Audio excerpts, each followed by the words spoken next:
নমস্কাৰ বন্ধুসকল, সকলোৰে বাবে আজি এবিধ বিশেষ চাহৰ কথা ক'বলৈ ওলাইছোঁ। খুবেই আমাৰ বাবে উপকাৰী অপৰাজিতা ফুলৰ চাহ।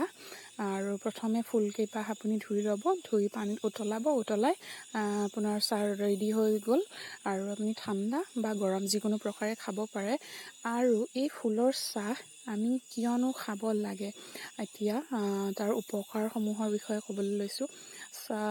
উপকাৰখিনি কোৱাৰ আগতে যে এটা কথা কৈ লওঁ যে ফুলৰ চাহ সাধাৰণতে গোলাপ ফুল আৰু জবা বিভিন্ন ধৰণৰ ফুলৰ পৰা তৈয়াৰ কৰা হয় আৰু আজিকালি বজাৰত সহজে কিনিবলৈ পোৱা যায়।